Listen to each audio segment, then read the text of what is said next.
Seja bem-vindo, bem-vinda à imersão de imunização para concursos, um material que foi elaborado com muito amor, com muito carinho, para você que está nessa jornada, se dedicando aos concursos públicos em busca da sua tão sonhada aprovação.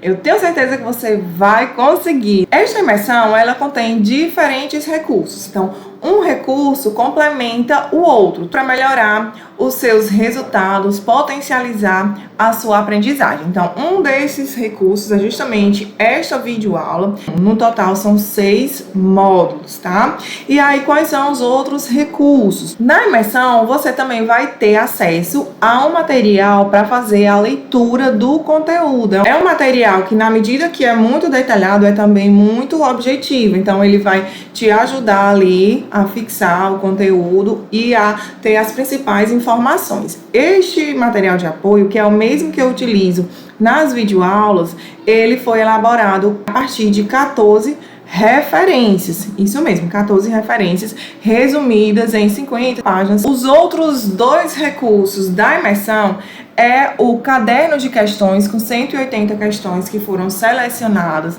questões atualizadas, porque a imunização é um conteúdo que com muita frequência sofre atualizações. E aí, se você responde questões desatualizadas, isso aí pode te prejudicar na hora da sua prova. O outro recurso é o plano de estudos, que é voltado para o conteúdo da imersão.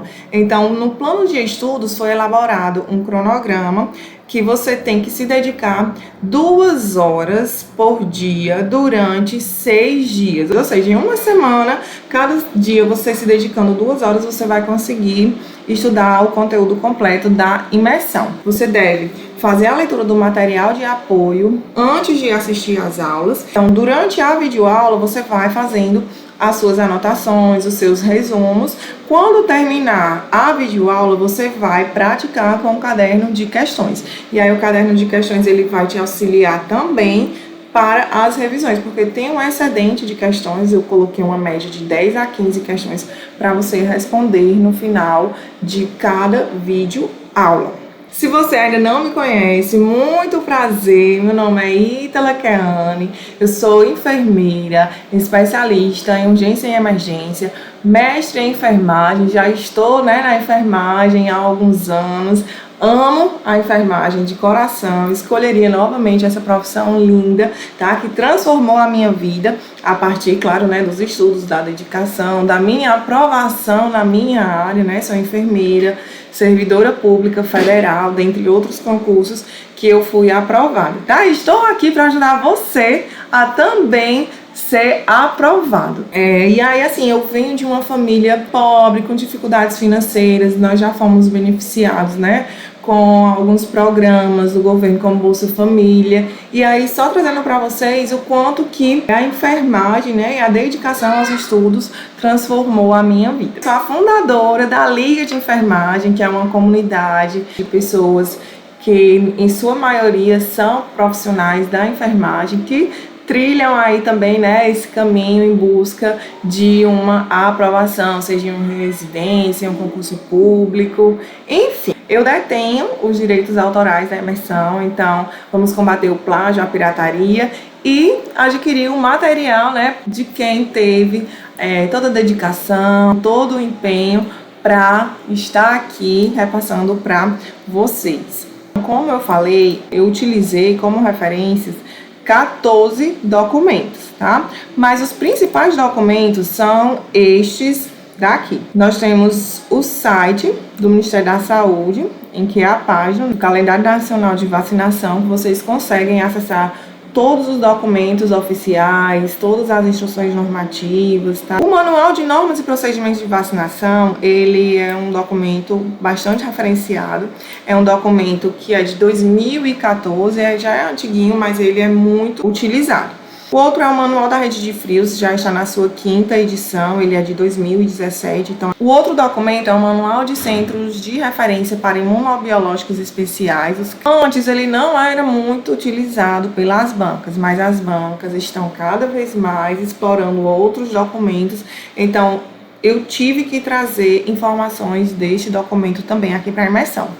O outro manual mais atualizado é o Manual de Vigilância Epidemiológica de Eventos Adversos Pós-Vacinação. Então, como ele é recente também, as bancas estão adorando. Geralmente, esses são os documentos mais utilizados. Como eu falei para vocês, a imersão ela foi organizada em 6 módulos, para que você vá aos poucos absorvendo, né, as informações e assimilando para que tenha um rendimento muito melhor, tá? E aí hoje nós vamos começar com o módulo 1. O módulo 1 nós vamos abordar de forma geral o Programa Nacional de Imunização, a parte introdutória da imunização, os fundamentos, os aspectos técnicos administrativos, a administração de imunobiológicos e os eventos adversos pós-vacinação. E aí vamos começar nosso conteúdo, né, propriamente dito, mas antes eu quero que você se prepare, né, esteja confortável, sentadinho, em uma postura, né, apta, uma postura favorável. Se estiver deitado, levanta, pelo amor de Deus, né, pegue o seu caderninho de anotações, pegue a sua canetinha, porque eu costumo dizer que as revisões é uma das coisas que faz total diferença no dia da sua prova. Então, vá fazendo as suas anotações, principalmente daqueles detalhes minuciosos que você pode correr o risco de esquecer no dia da prova. Esteja bem alimentado, pegue aí o seu cafezinho, o seu chá, aquilo da sua preferência, né, sua aguinha, porque nós vamos ter aí uma trajetória hoje, mais ou menos 1 hora de aula. Vai ser 1 hora de aula bem produtiva, tá? E se você estiver desmotivado, desmotivada, né? Pensa em você ir lá assinando o seu termo de posse, lindo, linda, arrumada, né? Cheirosa, toda trabalhada na make. E aí você nas suas férias, aproveitando, né? Viajando para Paris, para Europa. Ai, como é bom, hein, gente? E pra quem gosta de praia, aquele calorzão, vai ver aquela aguinha de coco, ou pra quem gosta de frio, enfim. Porque eu amo calor, né? Eu amo sol, praia e mar. Quem tem filhos, né? Imagine você lá com seus filhos, se divertindo. Gente, pra quem tem filho, não tem uma satisfação maior do que você propiciar momentos de lazer para sua família, né? É uma satisfação tão grande quando você olha, né, para a alegria de seus filhos, você se sente assim totalmente recompensado. E aí é isso, gente. Só para dar aquela agitada e aí vamos lá. Então, começando, nós precisamos compreender 2 conceitos bastante utilizados, que é o conceito de imunização e o conceito de vacinação. Imunização, eu quero que você lembre já no próprio nome, ó, de Programa Nacional de Imunização. É um termo amplo, um termo genérico, que ele vai abranger, né, desde o processo de produção, de transporte, de manuseio, de prescrição, até a administração propriamente dito do imunobiológico, tá bom? Então, tudo isso para fazer com que a pessoa seja imunizada. Então, imunização é esse termo amplo. Já em relação à vacinação, se refere ao procedimento. Então, veja que vacinação está dentro da imunização. Então, a vacinação vai ser o procedimento de administração da vacina, que ela pode ser bem sucedida ou não. E aí, vamos adentrar agora para a história da vacinação no Brasil. Então, veja que essa imersão de imunização, ela perpassa, né, por vários assuntos que vai cair lá na sua prova, tá? Quando se fala de história de vacinação no Brasil, é importante você se contextualizar quais foram os marcos históricos, tá? Os marcos históricos envolvendo a vacinação.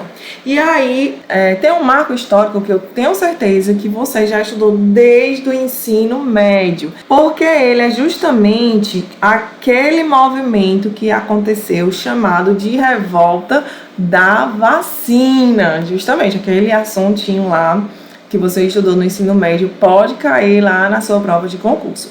Então, o primeiro movimento, né, relacionado à vacinação no Brasil aconteceu nesse dito cujo movimento, que foi na década de 60. Oswaldo Cruz, né, que foi o médico responsável por liderar esse movimento e outras ações de saúde pública, né, ficou à frente de erradicar aí a varíola, que era uma das doenças que estavam trazendo muito prejuízo para o Brasil. Então, a varíola, junto com outras doenças, elas estavam atrapalhando a economia do Brasil. As pessoas não queriam desembarcar nos portos, né, brasileiros, no Rio de Janeiro, em São Paulo, com medo de pegar estas doenças. Então, lembre que o primeiro marco histórico de vacinação foi contra a varíola, na década de 60.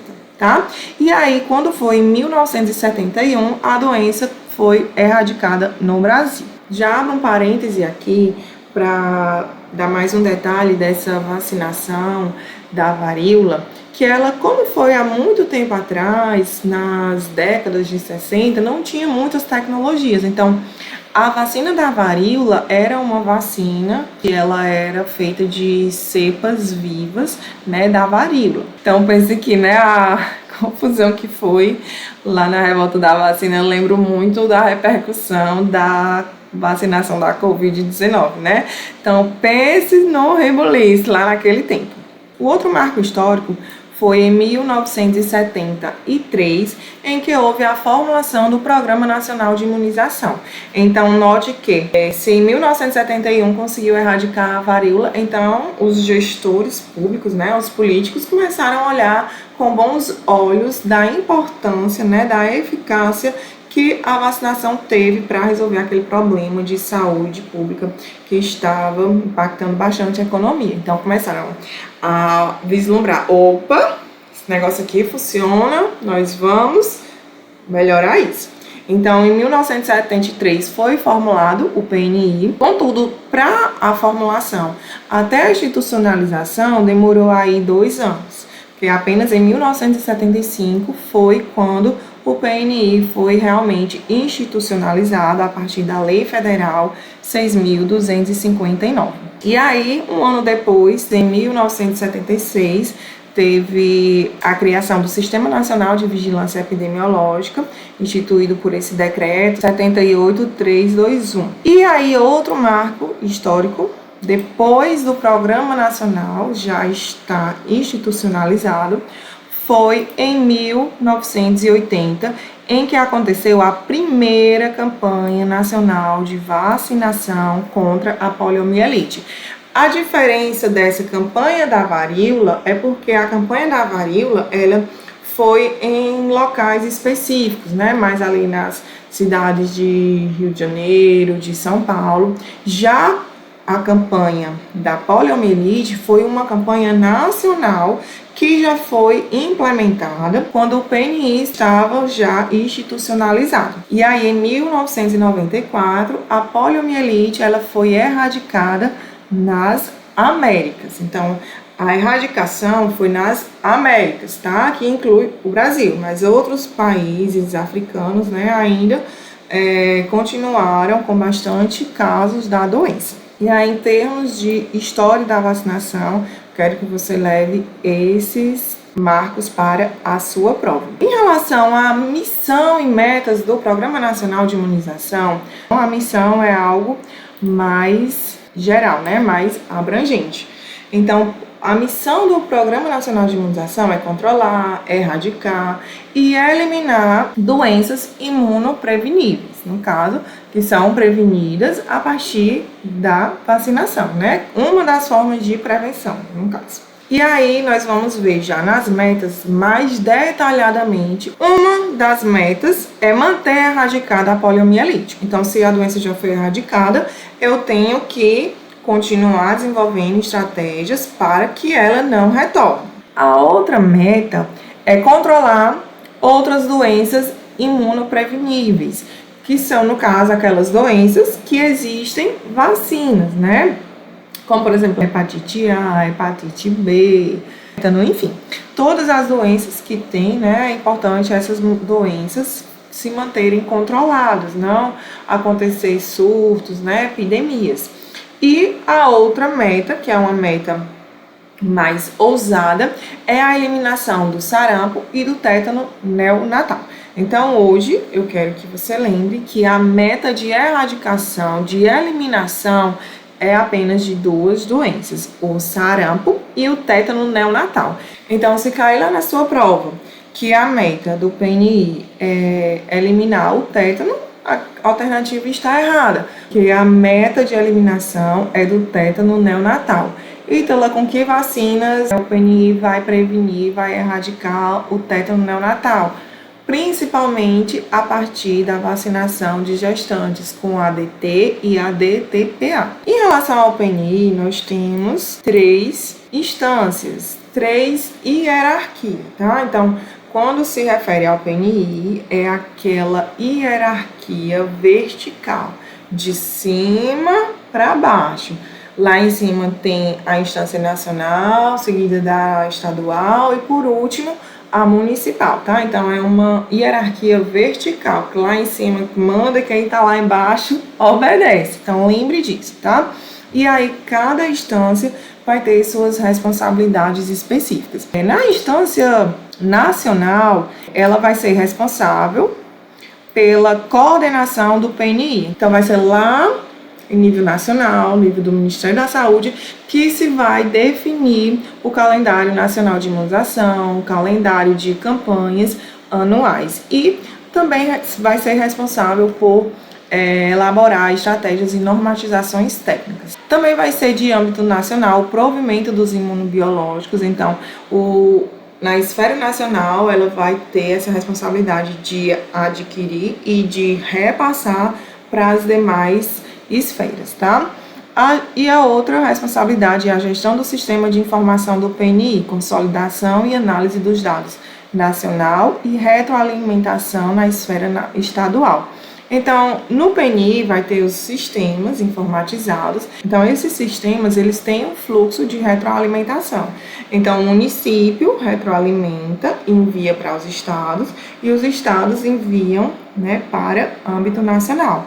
Em relação à responsabilidade estadual, nós temos a coordenação do componente estadual, provimentos de seringas, agulhas e insumos estratégicos. Então, lembre lá na campanha de vacinação da Covid-19, quando aconteceu aquele problema de fornecimento de agulhas e seringas. E aí, uma vez, um repórter foi questionar o presidente da época, né, em relação à falta desses recursos. E aí o presidente falou o quê? Não, isso daí não é responsabilidade nossa, isso daí é responsabilidade dos estados. Não sei se vocês lembram dessa situação. Só para você assimilar e lembrar que esse provimento de seringas, agulhas e insumos é responsabilidade dos estados.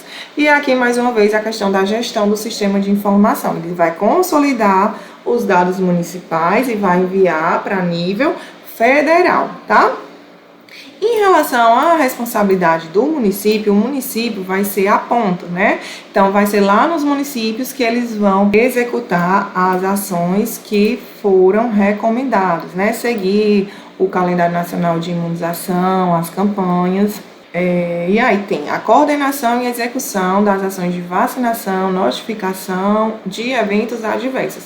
Então, como vai ser lá na ponta, lá nos municípios, que vai ocorrer as vacinações, quando acontecer algum evento adverso, então vai ser o município que terá a responsabilidade de fazer a notificação e a investigação desses eventos adversos. Gerência dos estoques municipal, então nós vamos ver que cada esfera lá da rede de frios tem um tempo recomendado para armazenamento de imunobiológicos. E aí, lá na instância municipal, vai ter um tempo determinado. Destinação final dos insumos. Então, se eu vou lá no PSF, tem os resíduos das vacinações, os frascos, as seringas. Então, eu vou ser responsável por limpar a minha sujeira, tá?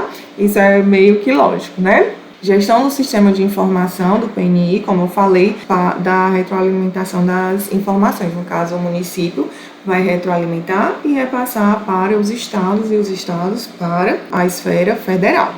Dentro da responsabilidade municipal, nós vamos ver aqui que tem a atenção básica. Então, vai ser lá na atenção básica, na estratégia saúde da família, que vai ocorrer a verificação desses cadernetos, né, dos cartões de vacinação, e vacinar aquelas pessoas que necessitam ser imunizadas. Então, a estratégia saúde da família, ela foi implementada em 1994. Lembrem aí desse marco histórico. Em relação ao PNI, tem alguns princípios do SUS que eles estão fortemente presentes. O primeiro deles é o princípio da universalidade. Por quê? Porque as vacinas, elas são universais, elas estão disponíveis para toda a população. São em torno de 45 imunobiológicos e aí distribuídos nos mais ou menos 5 mil municípios, nas mais de 37 mil salas de vacinação. E aí outro princípio que está muito presente no PNI é o princípio da equidade. A equidade por quê? Porque existem várias vacinas, contudo é estabelecido quais são as pessoas que vão ter acesso prioritário, isso de acordo, né, com as vulnerabilidades, isso de acordo com vários critérios. Então a equidade é isso, é dar a todos, mas dar preferência àqueles que têm uma necessidade maior, àqueles que demandam, que têm prioridade por diversas questões, tá? Então, no caso aqui, nós temos principalmente as vacinas disponíveis para os grupos de condições clínicas especiais lá nos CRI, né? Então, isso fortalece esse princípio da equidade. Agora, nós vamos falar dos fundamentos dos imunobiológicos, porque essa aula, esse módulo é um módulo extremamente importante, porque é a partir dele que você vai compreender muitas coisas, vai compreender quais são os possíveis eventos adversos de algumas vacinas, por que vacina tal é contraindicada para público X. Então é a partir daqui que você vai compreender melhor as características específicas de cada vacina quando nós estivermos estudando mais para frente lá, o módulo 3, 4, 5, tá? Então vamos começar falando dos tipos de imunidade. Existem dois tipos de imunidade, a imunidade inespecífica e a imunidade específica. Essa inespecífica é algo que é mais geral, né? Então, essa imunidade inespecífica, ela é uma imunidade também chamada de imunidade natural, é uma imunidade inata, que já está ali no nosso corpo, tá? Prontamente para ser utilizado. Quais são esses tipos de imunidade inespecífica? Os componentes que compõem a barreira física, por exemplo, nossa pele, é o suco gástrico lá do estômago, tá bom? A fagocitose. Então, essa imunidade, ela não necessita, né, como eu falei, de estímulos prévios. Ela também não tem período de latência. Ela também pode ser exercida, né, por polimorfos nucleares, macrófagos, células natural killer, células dendríticas e interferons, tá? Já a imunidade específica é aquela imunidade adquirida. Então, o próprio nome já diz que ela vai ser específica para determinados agentes, para determinados micro-organismos, para determinados patógenos, tá? Então, ela é adquirida ou adaptativa, né? Tem essas nomeações também. Então, ela vai ser específica, geralmente, para determinados antígenos, a partir da produção de anticorpos e de células específicas. Então, eu quero que você assimile que a imunidade específica, né, vai ser específica para determinados antígenos, patógenos, enfim. Ela vai ser exercida por dois tipos de células, os linfócitos B e os linfócitos T. Os linfócitos B, eles vão ser responsáveis pela produção de anticorpos. Então, essa produção de anticorpos também é chamada de imunidade humoral. E os linfócitos T vão ser responsáveis pela produção de células de memória, que também é chamado de imunidade celular. Eu gosto de assimilar, de associar os linfócitos B, que é responsável pela resposta moral, com a palavra bom humor, tá? Bom de B e humor de humoral. Então, são dois tipos de imunidade. A humoral, que é responsável pela produção de anticorpos, e a celular, que é responsável pelas células de memória. Então, célula já vai estar explícito que é a imunidade celular.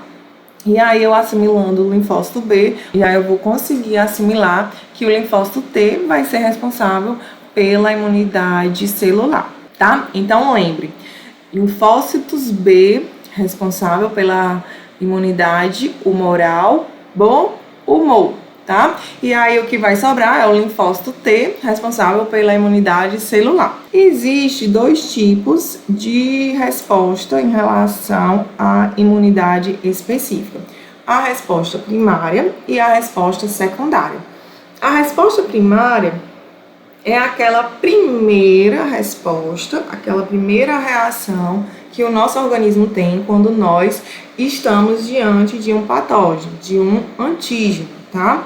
Então, ela geralmente vai demorar mais, porque é aquele primeiro contato, então o nosso corpo vai precisar de mais tempo para produzir anticorpos, para produzir células, tá? No caso, os linfócitos B e T. Então, ela geralmente demora mais. Nessa resposta primária, vai ser produzida as primeiras classes de imunoglobulina, a IgM e a IgG. No caso, a IgM, então ela é uma imunoglobulina que ela é produzida naqueles primeiros dias de contato com o antígeno. Então, às vezes, nós usamos muito o macete de IgM, menina moça, e IgG, menina geriátrica, né? Para dizer que a IgM vai estar ali mais naquele contato inicial, naqueles primeiros dias, depois ela desaparece. E o IgG, que são as imunoglobulinas G, elas vão permanecer por mais tempo ali, né, no nosso organismo.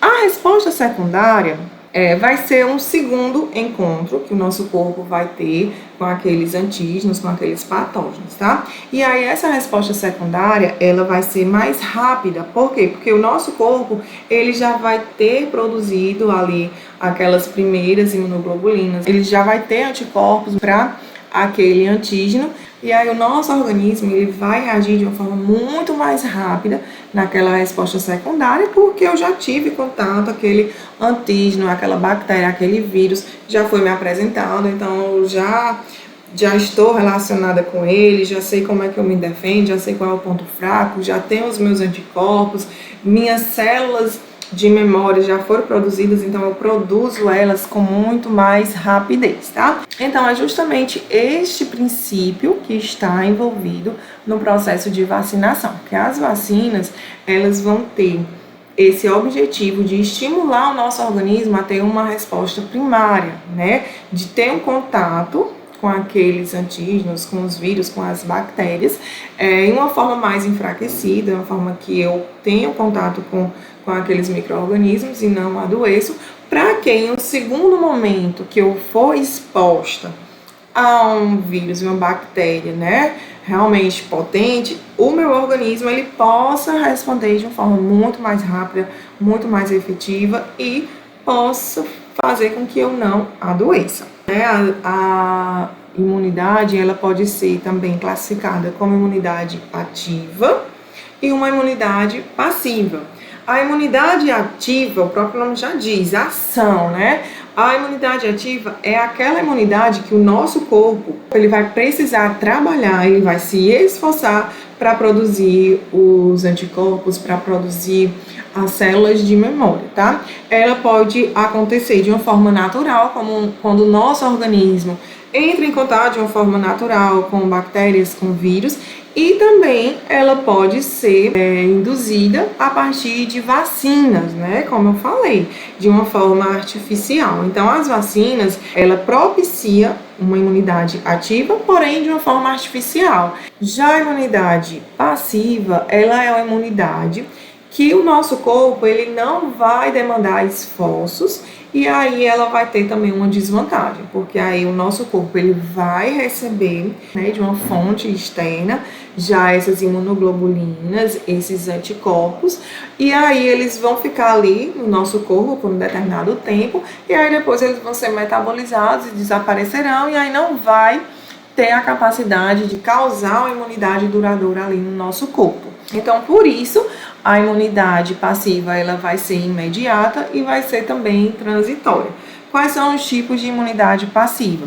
Nós temos a transferência de anticorpos maternos, né, a partir do aleitamento materno. Então, nós temos também a imunidade passiva através da via transplacentária, em que a mãe, né, através da placenta, vai repassar para o feto ali os anticorpos. Então, por isso que algumas vacinas, né, como por exemplo a DTPA, DT, elas conseguem diminuir aí a incidência do tétano neonatal. O outro tipo de imunidade passiva é a partir da administração de soros e de imunoglobulinas. Então, os soros e as imunoglobulinas, nós vamos ver no módulo 2, de forma mais detalhada, qual é o processo de produção desses soros, dessas imunoglobulinas, quais as indicações, tá? Então, de uma forma geral, elas propiciam essa imunidade passiva. Eu trouxe aqui para vocês o conceito de vacinas combinadas, porque às vezes é um conceito que pode confundir. Então, as vacinas combinadas, elas são a associação de antígenos diferentes, né, na mesma composição. Elas podem ser do mesmo tipo de bactéria, de vírus, ou pode ser de diferentes micro-organismos, né? Como, por exemplo, a DTP, que é composta, né, por 3 tipos de bactéria.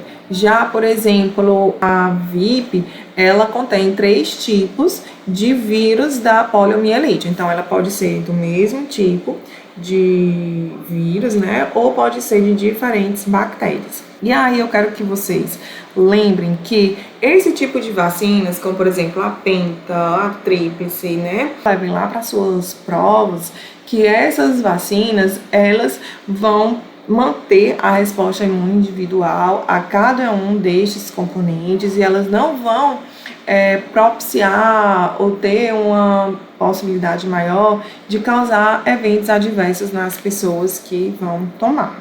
Vamos aqui falar sobre os fatores que influenciam a resposta imune. Nós temos 2 tipos de fatores, os fatores relacionados às pessoas, que são fatores individuais, e temos os fatores relacionados às vacinas, tá? Em relação à pessoa, a questão da faixa etária pode interferir na imunização. Então, os extremos, né? Crianças e idosos, elas têm uma vulnerabilidade maior. Então, a maioria das vacinas do PNI são indicadas para crianças. Então, em relação à gestação, existem algumas vacinas, como por exemplo, vacinas que são elaboradas por vírus vivos, elas não vão ter indicação para gestantes, porque elas podem atravessar a barreira transplacentária, atingir o feto, e aí o feto ele pode não ter a capacidade de ter um sistema imunológico para reagir ali àquelas vacinas. A amamentação, então, a amamentação ela pode inativar algumas vacinas. Como eu falei, a amamentação é um tipo de imunidade passiva. Então, existem 2 situações. A mulher ela pode tomar a vacina e aí aqueles componentes da vacina, eles podem sair no leite materno, assim como uma criança ou vacinada, ela pode ter alguns componentes da vacina inativados a partir da amamentação, tá? As reações anafiláticas, geralmente, existem algumas pessoas que têm uma tendência a ter mais reações anafiláticas, então isso também é um fator relacionado à pessoa. Imunodepressão, então assim, algumas pessoas que têm doenças crônicas, que faz uso de medicação, o sistema imunológico da pessoa pode estar fraco ao ponto de não conseguir de uma forma efetiva reagir ali à vacinação. Algumas vacinas de vírus vivos atenuados, eles são inclusive contraindicados para pessoas com imunossupressão. Uso de antitérmico profilático. Então já foi verificado em pesquisas que pessoas que tomaram paracetamol, elas tiveram uma resposta imune bem menor em relação às pessoas que não tomaram. Então, não indicar paracetamol profilático, né, antes da pessoa, antes da criança apresentar febre. Em relação às vacinas, nós vamos ver que a via de administração está muito relacionado com essa resposta imune. Então, as vacinas que são vivas, elas têm uma administração mais superficial. Então, elas são tão fortes, né, que se eu administrar elas de forma superficial, elas vão ter a capacidade de estimular o nosso sistema imunológico. Se eu administro uma vacina viva, que é uma vacina forte, né, de uma forma profunda, corre o risco da pessoa ter uma exacerbação de eventos adversos. Então, como por exemplo a vacina BCG, é uma vacina que ela é composta de bactérias vivas e ela tem uma administração intradérmica, tá? A administração intradérmica é uma administração parenteral superficial, e aí se eu administro de uma forma errada essa vacina via intramuscular, então aquela ferida, né, que iria se formar ali, ela vai ser muito maior, ela vai atingir o músculo, então vai ter um efeito adverso muito maior. Então, só para que vocês assimilem, já vão também tentando lembrar, quando estivermos mais lá na frente, falando vacina por vacina, já acender a lanterninha. Eita, essa vacina, ela é viva, a administração dela vai ser mais superficial. Então, vai ser via oral, pode ser intradérmica, pode ser subcutânea, tá? Jamais intramuscular. Então, a dose e esquema de vacinação. Se eu coloco uma dose maior do que a indicada, pode também ocorrer uma exacerbação de eventos adversos. Se eu faço um esquema, se eu administro em um esquema menor, também, né, não vai ter tempo suficiente daquele organismo se recuperar daquela vacina que foi exposto. Então, por isso que a dose e o esquema tem que ser seguido conforme a recomendação do PNI. Outro fator relacionado à vacina são os adjuvantes, tá? Então, vou até grifar aqui porque para vocês lembrarem e anotem aí, tá? Os adjuvantes, eles geralmente vão ser os sais de alumínio, tá? É o adjuvante mais comum. Eles vão estar presentes nas vacinas inativadas, nas vacinas não vivas. E eles vão aumentar a resposta imune. Então, os adjuvantes, eles vão servir para melhorar a resposta imune, para estimular mais o nosso sistema imunológico, porque as vacinas vivas, elas são mais potentes, então elas não precisam de algo para estimular mais, muito pelo contrário, às vezes as vacinas vivas, elas têm antibióticos, tá? Porque são componentes que vão enfraquecer aqueles componentes. Em relação já às vacinas não vivas, vai demandar ter recursos, ter coisas ali para estimular o nosso sistema imunológico, tá bom? Então lembre disso, que o adjuvante, o principal deles, né, é o sais de alumínio, e eles vão aumentar a resposta imune, porque às vezes as bancas colocam que os adjuvantes, eles diminuem a resposta imune. E aí, vamos falar agora das vacinas, das características que são peculiares das vacinas vivas e das vacinas não vivas. Eu já falei, inclusive, né? Já dei alguns spoilers. Então, nós temos dois tipos de vacinas, as vacinas vivas e as vacinas não vivas. As vacinas vivas, elas vão ser compostas por vírus e bactérias que estão ali em uma forma menos virulenta, tá? Elas estão ali enfraquecidas. E aí, como elas são vivas, geralmente elas vão ter a capacidade de se multiplicar no nosso organismo, contudo essa multiplicação é lenta, tá? É lenta, e aí vai dar tempo para o nosso sistema imunológico responder. E aí, lembre, se é uma coisa viva, ela vai ter a capacidade de se multiplicar.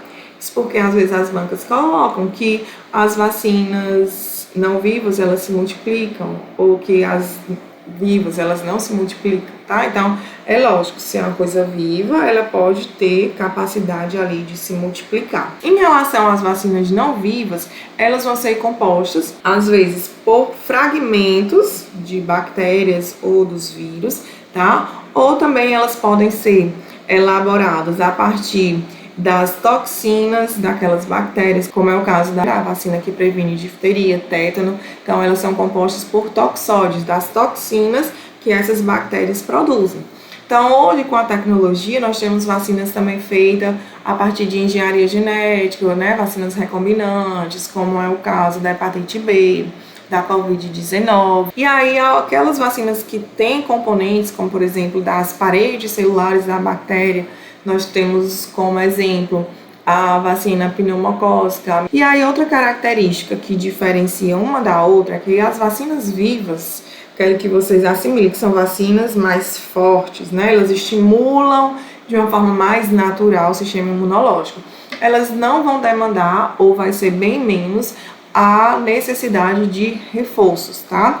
Em relação às vacinas não vivas, os reforços vão ser bem mais frequentes. A resposta do nosso sistema imunológico às vacinas vivas, ele vai ser maior, ele vai ser mais completo. Então, vai haver uma resposta tanto humoral, de produção de anticorpos, como também uma resposta celular. Então, isso é até lógico e complementa o que eu falei. Então, se as vacinas vivas, elas estimulam de forma mais efetiva o nosso sistema imunológico, então é porque elas conseguiram estimular os nossos linfócitos T a produzir células de memória, tá? Em contrapartida, as células não vivas, elas têm uma resposta mais humoral, elas produzem mais anticorpos e estimulam menos essas células de memória, por isso que demandam mais reforços, tá? A via de administração também, né? Já antecipei que as vacinas vivas, elas têm a administração mais superficial, via oral, no caso da VOP, né? Da VOP. VOP oral, lembre do O, né? E também pode ter a possibilidade de pela via respiratória, que não tem nenhuma no PNI, só outras vacinas particulares, tá? E as vacinas não vivas, elas vão ser exclusivamente pela via parenteral intramuscular. As vacinas vivas, outra característica é que elas são menos estáveis. E se ele sofre muita alteração de temperatura, ele pode ter perda da sua capacidade imunogênica. E aí precisam passar por testes. Em relação às vivas, elas vão ter a capacidade também de imunizar os comunicantes, aqueles do convívio próximo. Outra característica das vacinas vivas é a questão do risco para imunodeprimidos, como eu falei, né, anteriormente. Então, são vacinas que, se o sistema imunológico ele não está funcionando normalmente, ele pode ter uma dificuldade de responder ali àquela vacina e pode ter uma probabilidade de ter exacerbação de eventos adversos. Então, já em relação às vacinas não vivas, elas são mais tranquilas em relação a essa questão. Então, as precauções delas vão ser bem menor. Então, quando nós estivermos vendo lá o capítulo 5, nós vamos falar somente das vacinas vivas, que é a tríplice viral, a tetra, a varicela, a febre amarela. Vocês vão ver que as precauções são várias, tá? E aí, outra característica, no caso das vivas, elas podem ter uma reversão de virulência, principalmente se as pessoas forem imunodeprimidas. Já em relação às não vivas, os riscos, né, praticamente são nulos. Tranquilo? Vamos passar agora para os aspectos técnicos administrativos da vacinação, né? Então, vou detalhar melhor a questão do funcionamento, né? O passo a passo, quais as recomendações que se deve ter, principalmente lá na salinha de vacinação. Então, no que se refere à equipe, a enfermagem é que é a responsável, o enfermeiro que vai ser responsável pela supervisão, a educação permanente, enquanto os técnicos ou auxiliar, né, vai ficar lá responsável pela administração, registro das vacinas, orientações, tá? Então, quais são as funções da equipe de enfermagem dentro da vacinação? Manuseio, conservação, preparo, administração, registro lá do sistema informatizado ou dos impressos, descarte dos resíduos resultantes da vacinação, né? Então, sujou, você que limpe. Lembre disso, né? Existe também um cálculo para dimensionamento desses profissionais. Então, o cálculo que se recomenda é de um profissional para cada 30 doses injetáveis. Então, é um número até alto, né? Ou então, uma vacina para cada 90 doses via oral por hora de trabalho. Então, para demandar 2 profissionais para fazer vacinação, deve ser um local que tem um fluxo muito grande, tá? muito grande mesmo, porque esse quantitativo aqui já é bem alto. Outra estrutura técnico-administrativa é a rede de frio, que ela vai ser direcionada, né, para a manutenção adequada da cadeia de frio, vai ser responsável, né, a cadeia de frio, no caso, é responsável por todo o processo logístico de recebimento, armazenamento, transporte, tudo isso para manter as vacinas conservadas, né, com temperatura adequada. Nós vamos ter um capítulo, um módulo exclusivamente para falar da rede de frios. Vai ser o módulo 2. Então, o módulo 2 nós vamos falar praticamente todo o módulo de rede de frios. Então, guarda você lá, tá? Em relação à sala de vacinação, a sala de vacinação lá no PSF, ela tem algumas características que são específicas, peculiares. Então, a sala de vacinação, vocês vão ver lá na rede de frios, lá no módulo 2, que vai ser a instância final da rede de frios, né? E aí, ela vai ter uma classificação, né? Lembrem, quando vocês estão estudando, né, CME, os ambientes do serviço de saúde, eles são classificados, né, de acordo com os procedimentos, né, que são realizados ali. E aí, a sala de vacinação, ela é classificada como uma área semicrítica. Lembre que vai ser um ambiente, né, que vai ser realizados procedimentos por via parenteral, via intramuscular, né? As pessoas vão manipular imunobiológicos. Então, por essas questões, é uma sala que tem esse tipo de classificação.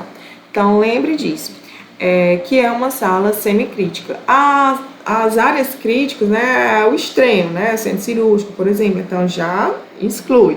Essa sala de vacinação, ela vai ser exclusiva para administração de imunobiológicos. Então, não pode ser lá no seu posto de saúde a mesma sala que você vai fazer um curativo de uma pessoa, né? A sala de vacinação é exclusiva para este fim, tá? E ela tem uma recomendação de área mínima. Então, as bancas perguntam até essa área mínima, já perguntaram. Se vai perguntar novamente, é bom nós estarmos por dentro, tá? Então, essa área mínima vai ser de 6 metros quadrados. Então, não pode ser uma sala muito pequenininha, tá?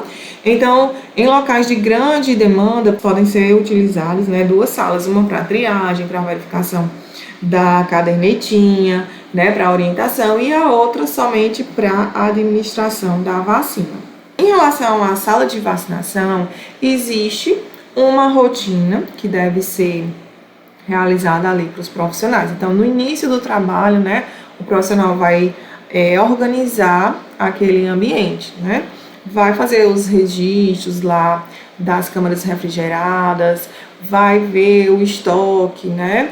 Vai retirar os imunobiológicos, a média, né, de vacinas que podem ser utilizadas no dia, vai colocar ali nas caixas térmicas. O profissional deve, né, organizar ali o ambiente. Então, o profissional tem que se certificar que está com todos os impressos que são necessários, que são utilizados, o sistema informatizado, se está tudo certinho, fazer a asepsia, a limpeza ali do ambiente, porque vai ser realizados procedimentos, tá? E aí, depois de estar com esse ambiente todo organizado, eu vou realizar o acolhimento das pessoas que vão tomar a vacina, verificar quais são as vacinas que a pessoa precisa tomar, e aí eu tenho que saber a via de administração, tenho que atrasar já o cartão dela, orientar quais são os efeitos adversos que ela pode ter, o que é que ela deve fazer quando chegar em casa, tá? Então, todos esses procedimentos são procedimentos anteriores às vacinas, né? E aí, quando eu pego a vacina, eu tenho que olhar a validade, verificar como é que tá a característica dessa vacina, separar a seringa, que é recomendada para aquela via, tá? E a administração do imunobiológico propriamente dito, nós vamos ver aqui na frente, tá? Quando eu encerro o meu horário de trabalho, também tem alguns procedimentos de rotina. Caso verificar novamente, né, o funcionamento dos equipamentos, principalmente da câmara refrigerada, porque eu vou me ausentar dali, se eu encerrar 5 horas e voltar às 7 horas do outro dia, se eu saio e eu não verifico se aquele refrigerador, né, aquela câmara refrigerada está funcionando corretamente, eu posso ter uma perda muito grande de vacinas. E aí deixar esse ambiente, né, funcionando direitinho para outro dia que você chegar e não ter nenhum prejuízo, nenhuma perda. Esse encerramento do trabalho mensal geralmente são os registros, os impressos, né, os quantitativos de vacinas que foram realizadas naquele mês. Então, em relação aos resíduos das vacinas, nós temos dois tipos de resíduos. Então, vamos agora lembrar aquele assunto lá, né, de biossegurança. Então, nós temos dois tipos de resíduos que precisam ser descartados de forma adequada. Primeiro, nós temos os resíduos infectantes, né, que eles são classificados como grupo A1, que aqui vai ser o quê? Os resíduos das seringas que eu utilizo, né, que são materiais perfuro cortante, são materiais contaminados, então tenho que descartar nas caixas coletoras, né, perfuro cortante específicos. E temos também os resíduos comuns, que são classificados como os resíduos de grupo D. Vai ser aquele lixo comum que você vai descartar as embalagens das seringas, né, papéis, enfim. Então tem esses dois tipos de resíduos. Em relação à conservação dos imunobiológicos, nós vamos detalhar mais no próximo módulo, mas de uma forma geral até facilitou, porque antes era mais confuso. Hoje o que você tem que levar para a sua prova é que as vacinas, de uma forma geral, elas são armazenadas entre +2 a +8 graus Celsius e o ideal +5, tá? Eu gosto de lembrar assim, que +2 mais 8 é igual a 10 e dividindo por 2 dá 5. Não sei se vai ficar mais confuso para vocês, mas aí eu lembro disso, né, dessa continha. Porque essa temperatura as bancas gostam muito de cobrar. Em relação ao procedimento da vacina, né, eu vou me deter aqui com algumas informações mais específicas, porque elas também as bancas gostam muito. Então, para o procedimento da vacina, primeiro tem que realizar a higienização das mãos, tá? Antes e depois, antes de preparar, depois de preparar, né? Antes de administrar, depois que administrar. Então, higienização das mãos sempre, toda hora, tá? Pode ser com álcool, 70%, pode ser com água e sabão. Utilização de seringas e agulhas. Então, eu já tenho que deixar separadinho qual é o tipo de seringa, qual é o tipo de agulha que eu vou utilizar, para não causar confusão, porque tem crianças, por exemplo, que tem que tomar 4 vacinas com 3 vias diferentes, tá? Então, já tenho que saber ali qual é a seringa, a agulha que eu vou utilizar. Então, o que você deve saber, né? Levar lá para sua prova do frasco é que ele tem que ser limpo com algodão seco. Com algodão seco para tudo e para toda hora. Na sala de vacinação e nos procedimentos de vacinação não é muito recomendado utilizar álcool para fazer asepsia ou para limpar aqui o frasco, porque o álcool ele é um antisséptico e aí ele pode inativar algum componente da vacina. Então, sempre para tudo, algodão seco. Contudo, entretanto, vai ter algumas exceções. E aí essas exceções, quero que você faça aí as anotaçõezinhas para levar para a sua prova. A administração de acordo com a via. Então, a via oral, geralmente, a pessoa vai tomar na forma líquida, né, em gotinhas, ou drágia. Geralmente, drágia é comprimido, não tem muito no PNI. As vacinas que são orais, são duas, que é a VOP e a rotavírus. Então, a VOP, você vai administrar 2 gotas, e a rotavírus vem um frasquinho, tipo uma seringa, só que vai ser injetado na boca. No que se refere à via parenteral, nós temos a via intradérmica, subcutânea, intramuscular e endovenosa. Então, essas 4.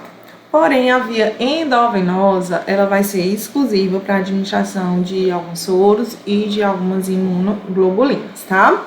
E aí, para essas outras vias, não vai ser necessário fazer a asepsia da pele com álcool a 70%, apenas para administração por via endovenosa, que aí eu vou precisar limpar lá a pele da pessoa com algodão úmido de álcool a 70, certo? Tranquilo? A outra situação que você vai precisar fazer a limpeza ou a asepsia da pele da pessoa é quando você for vacinar extramuro, ou seja, fora da unidade básica, ou então, se for uma administração em ambiente hospitalar e a pessoa está visivelmente com aquele local sujo.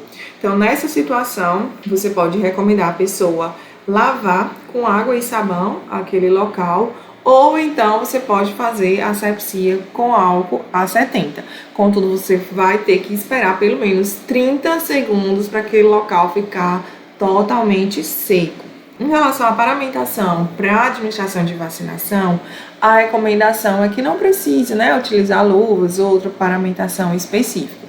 Contudo, entretanto, há duas situações específicas, A primeira delas, que é a que eu falei anteriormente, que é para administração por via endovenosa. Eu preciso fazer a asepsia da pele e preciso também utilizar luvas.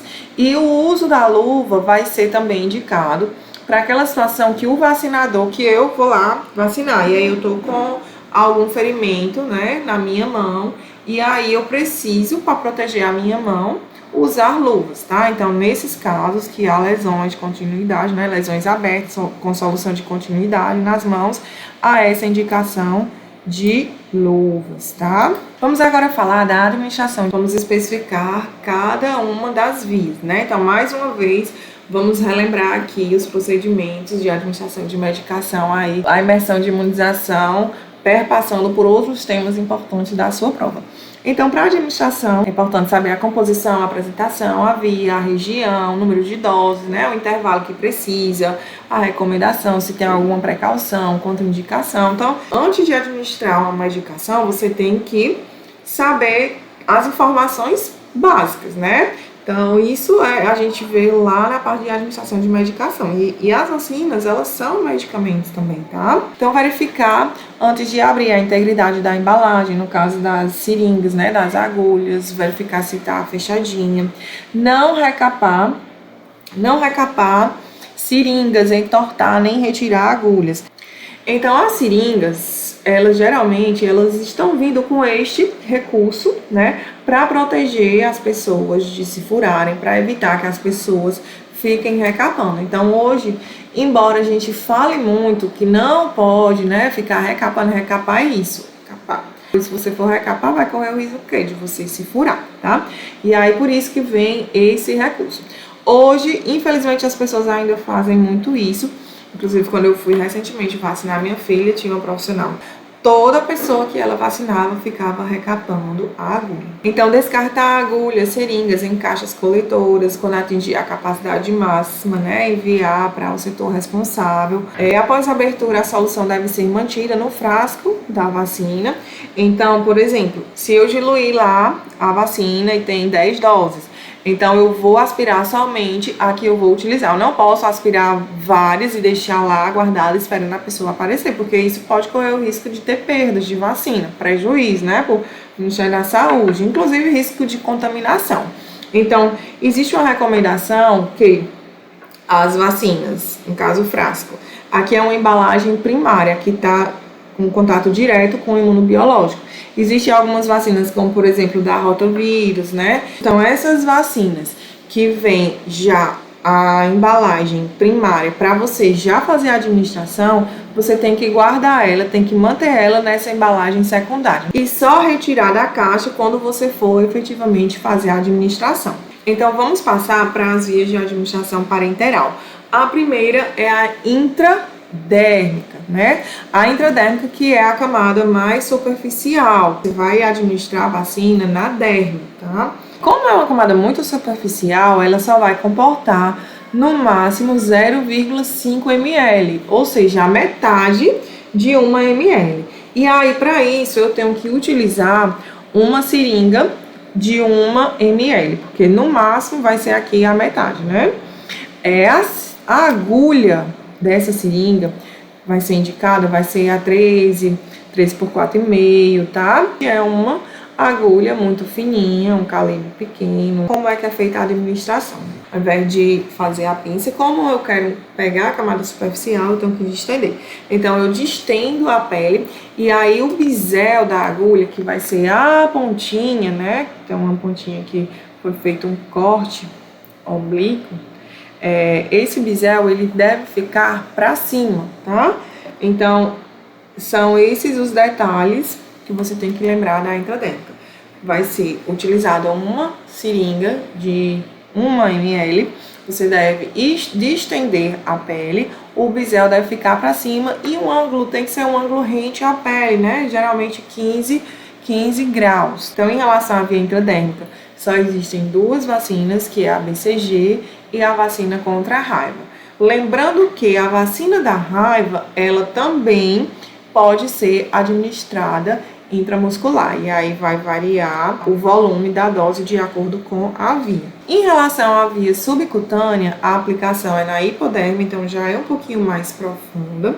O volume máximo ainda é um volume pequeno, porque é uma via muito superficial, não comporta, né, muito líquido. Então, o volume máximo é de 1,5 ml. Lembre bem, gente, marquem aí, porque às vezes a banca pode colocar que é 2 ml, 2,5, tá? Então, o volume máximo dessa via é 1,5 ml. As únicas vacinas que são subcutâneas do PNI são essas 4 vacinas, que por coincidência são vacinas virais vivos, né, de vírus atenuados. Por que elas são superficial? Porque são vacinas vivas, são mais potentes, elas têm uma resposta muito boa quando administradas de forma superficial.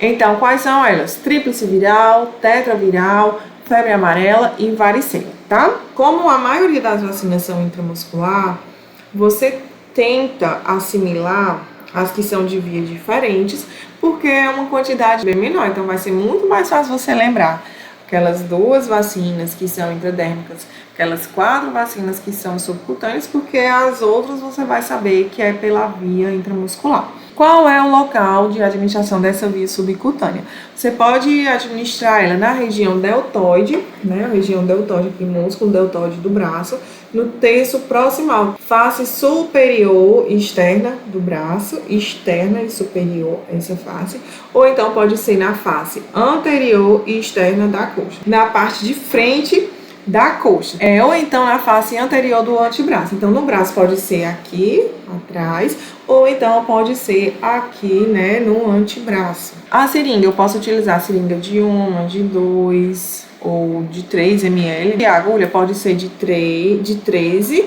por 4,5 ou de 20 por 5,5. Mas o mais utilizado é essa agulha de 13 por 4,5, tá?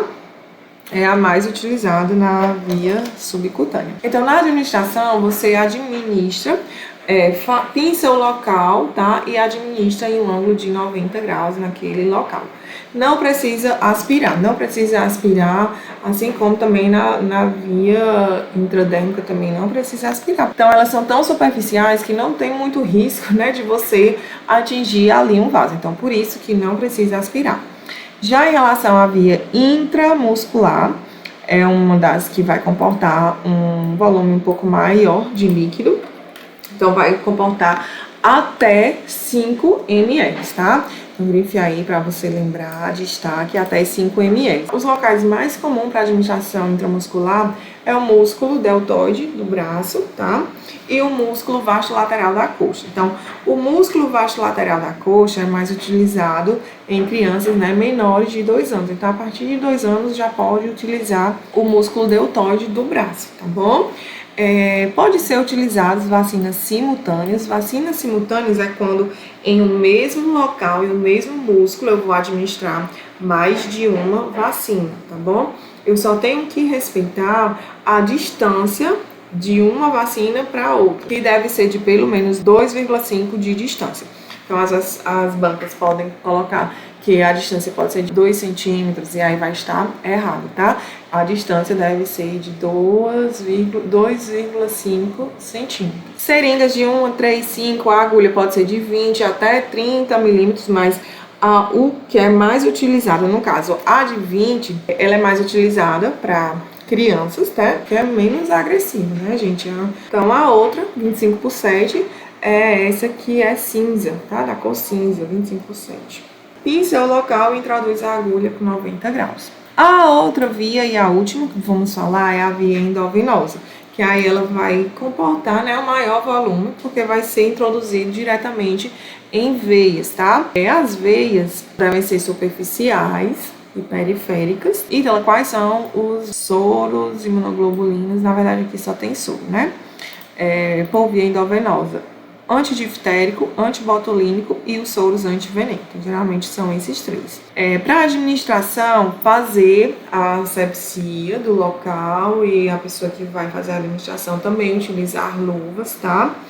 E aí você escolhe lá a agulha com o bisel. Então, assim como a intradérmica, o bisel da agulha é para cima, tá? Em relação aos aspectos gerais da vacinação, aqui eu trouxe as contraindicações gerais, as situações para adiamento, porque é muito comum as bancas trazerem isso, tá?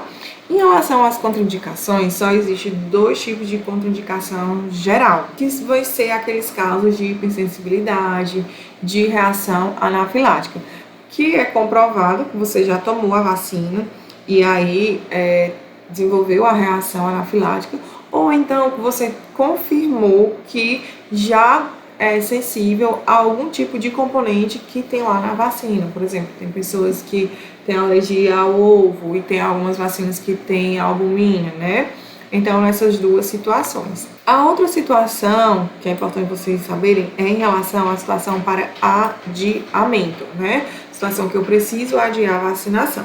Então, são 3 situações. Uso de dose imunossupressora de corticoide, vacinar 90 dias após a suspensão do término do tratamento. Então, a dose tem que ser imunossupressora. Ítala, qual é a dose imunossupressora? Vai ser 2 mg por quilo ao dia de prednisolona, ou equivalente para crianças, ou então 20 mg por quilo ao dia em adultos em um tempo superior a 14 dias. Então, se tiver na prova que a pessoa está usando corticoide, não especificar a dosagem, a quantidade de dias, né?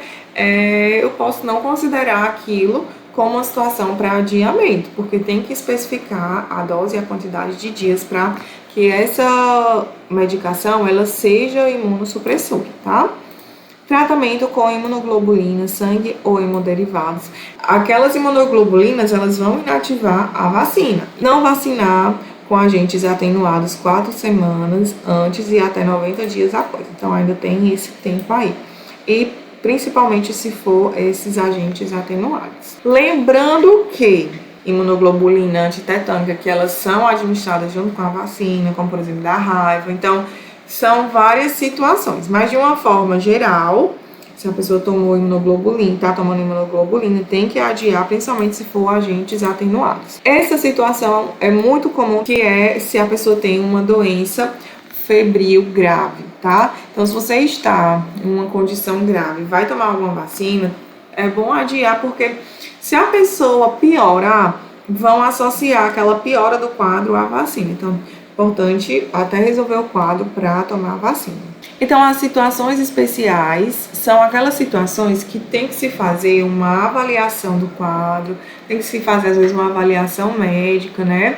Porque pode, de acordo com a avaliação criteriosa de exames, de avaliação clínica, aquela situação ela pode ter uma indicação ou não para a pessoa tomar a vacina. Quais são elas? Pessoas em uso de corticoide vacinar com intervalo de pelo menos 3 meses após o tratamento. Então, aqui, como eu falei, né, semelhante aqui à situação para adiamento. Doses inferiores a isso não constitui contraindicação, mesmo por período maior de 14 dias. Corticoide por via inalatória ou tópico também não são contraindicações. Então, esse adiamento aqui desse tipo de medicação é só, como eu falei, nessa dosagem e nessa quantidade de dias.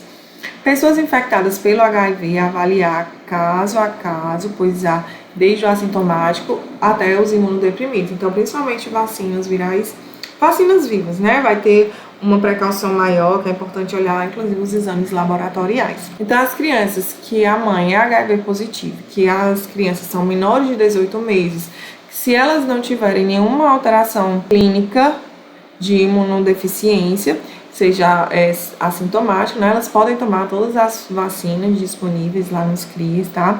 Pessoas com imunodeficiência clínico-laboratorial grave, não tomar nenhuma vacina de vírus vivos atenuados.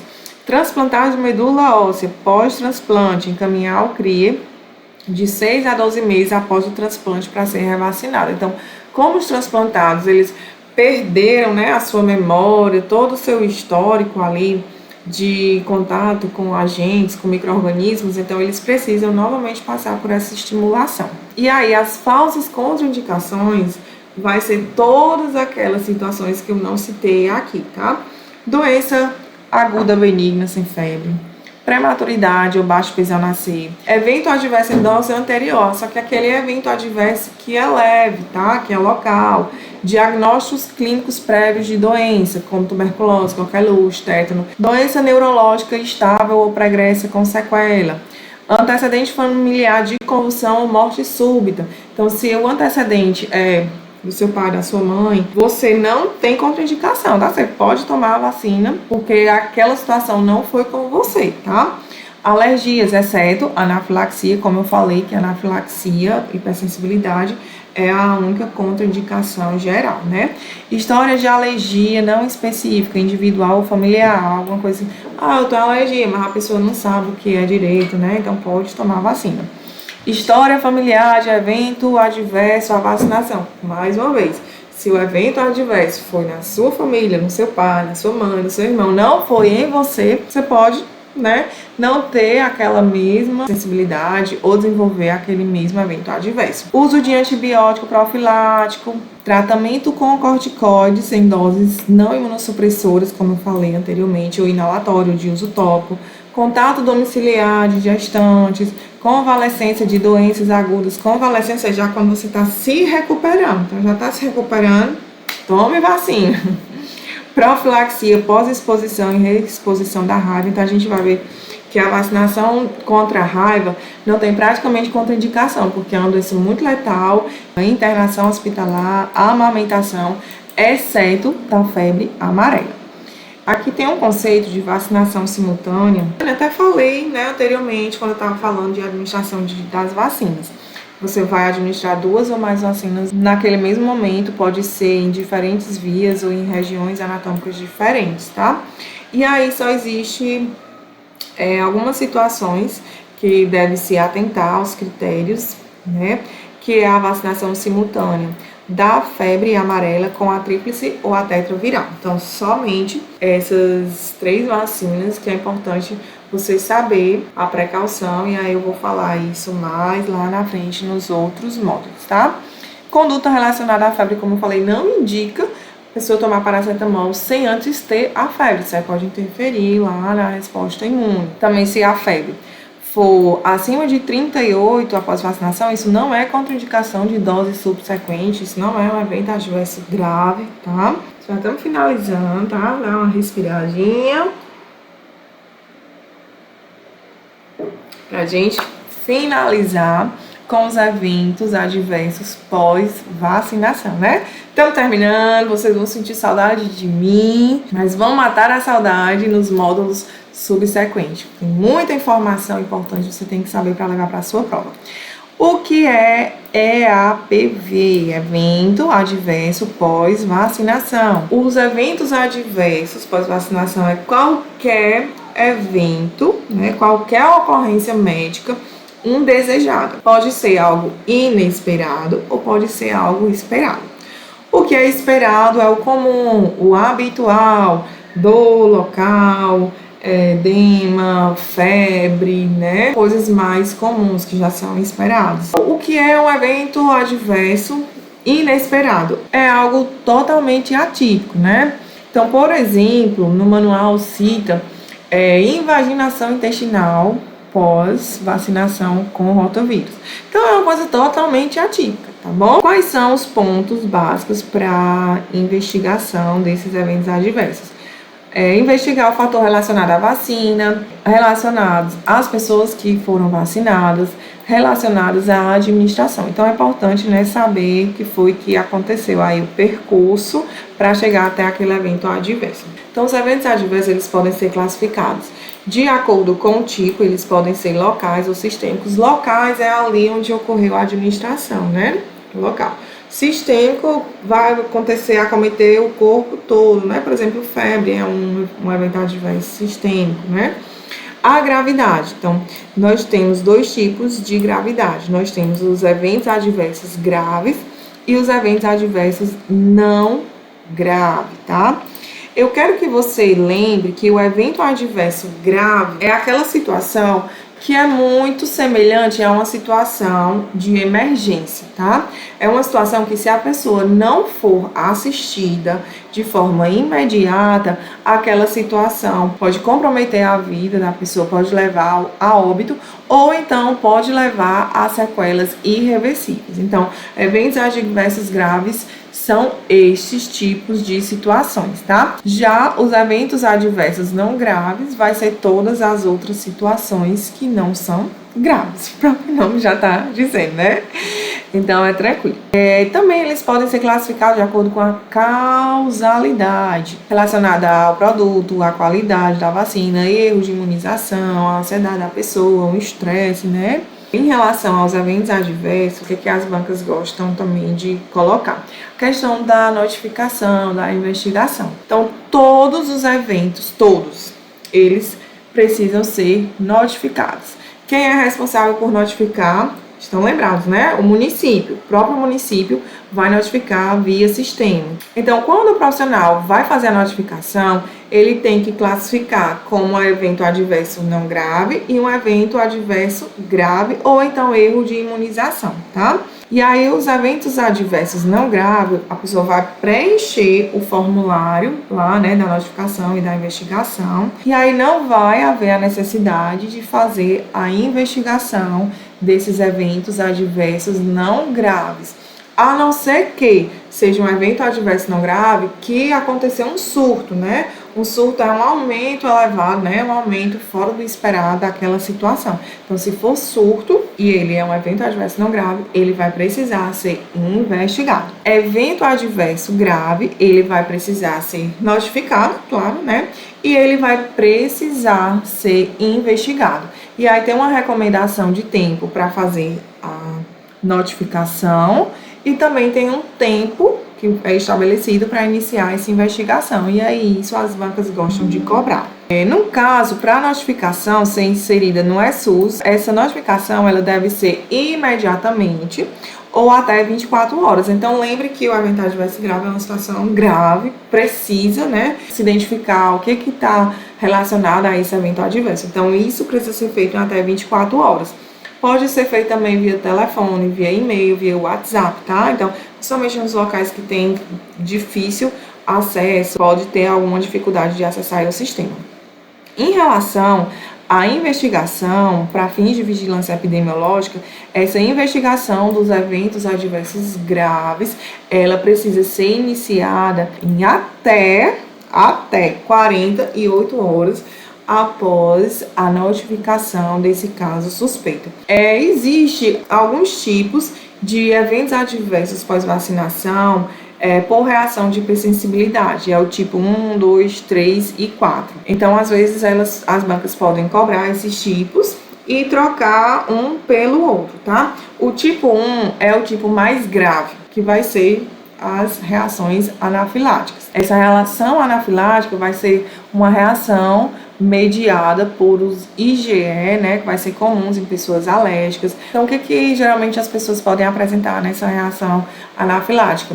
Urticária, sibilo, laringoespasmo, edema de lábios, hipotensão e choque, né? Quando chegar ao choque já é o fim da linha, né?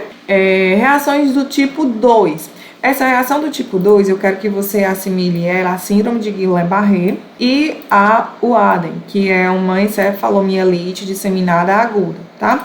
Que geralmente é quando o próprio organismo vai destruir lá as células nervosas. A reação do tipo 3, a palavrinha-chave é esse fenômeno de Arthus, que ela geralmente é uma reação mais local, que ocorre ali, principalmente nas vacinas de difteria e tétano. Então vai acontecer ali uma necrose tecidual, né, abscesso, vasculite, então vai ser mais ali naquele local. E a reação tipo 4, ela vai se assemelhar muito à do tipo 2, contudo, a do tipo 2, os anticorpos eles vão atacar as células nervosas.